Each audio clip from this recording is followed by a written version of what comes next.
You ask Tiger to solve. This deals with linear equations with one unknown. The final result is x equals -6. Let's solve it step by step. Group all x terms on the left side of the equation. Add 2x to both sides. Group like terms. Simplify the arithmetic. Group like terms. Simplify the arithmetic. Group all constants on the right side of the equation. Add 3 to both sides. Simplify the arithmetic.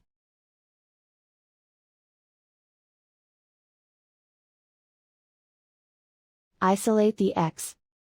Divide both sides by -3. Cancel out the negatives. Simplify the fraction. Move the negative sign from the denominator to the numerator. Find the greatest common factor of the numerator and denominator. Factor out and cancel the greatest common factor. And so the final result is x equals -6.